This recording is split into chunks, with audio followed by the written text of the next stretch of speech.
Now, Pakistan's army chief is reportedly visiting Tehran tomorrow in an effort to try and get a new peace deal back in place. It could come as President Trump is set to hit Iran with crushing economic sanctions, as he says, has never been seen before. He calls this economic D-Day for Iran. Treasury Secretary Scott Bessent is set to announce the details on these sanctions on Iran tomorrow in a news conference. Here with us now is former CENTCOM Deputy Commander, former National Security Council in George W. Bush administration, retired Vice Admiral Robert Harward, Jr. Vice Admiral, thank you for being here. Want to get your initial reactions to the reports that Pakistan's army chief is visiting Tehran tomorrow, hoping to get a peace deal or peace talks back on track. Do you think, A, that it'll be successful, and B, is that a strategy worth pursuing again for the United States?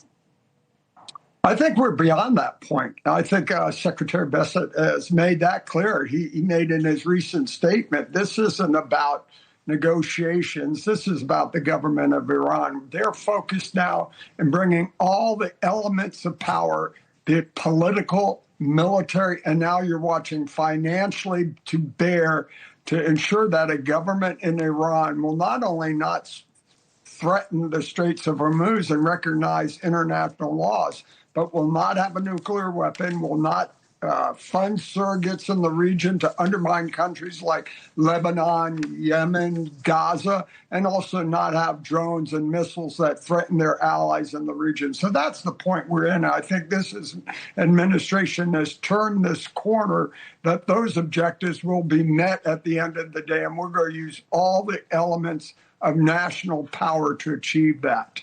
Speaking to that now newer economic focus when it comes to pressuring Iran and this being kind of the key strategy in this conflict, we know that Treasury Secretary Scott Bessent is going to be announcing tomorrow these crushing economic sanctions that the president says Iran or any nation has never seen before. That being said, we already have a set of sanctions in place, an embargo that has put Iran in a pretty difficult position. You look at the food inflation in that country, that is up well over 100%. We've seen the video and images of long gas lines for Iranian citizens. How do you think this new round of sanctions will impact Iran, and is really going to be what potentially leads to the end of this conflict?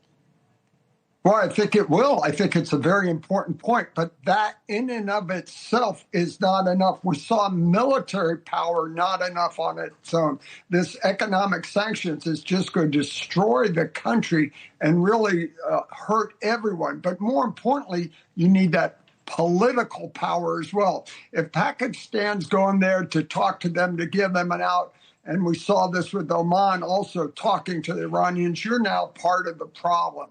And I think the administration has made it clear you're going to either be part of the solution, helping us achieve these objectives, or not. You're part of the problem. So we'll have to see this play out. And I'm very anxious to see what the secretary announces tomorrow. But those are somewhat predictable. I think some of the political actions, coalition, bringing others into this, people standing up for what's right, and that's the demise of the government in Iran, is the next step. You need that whole of government solution to really ensure an enduring end state in Iran. And I think this administration is moving in that direction. What's the level of concern that Iran may be able to withstand the economic pain more than America can, especially as we're sensitive as Americans to price at the pumps? We got an election coming up, because it very much seems like Iran is banking on the fact that it's dealt with sanctions for decades, that its people can continue to deal with that.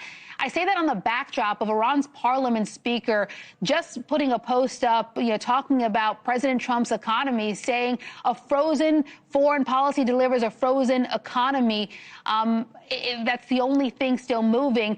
He goes on to say that, that there's a frozen bond market. Certainly you can fix meat prices by importing, but can you import, things like home buyers in the housing market, taking hits at the American economy, and again, banking on the idea that we will feel enough financial pain to potentially have us, submit here.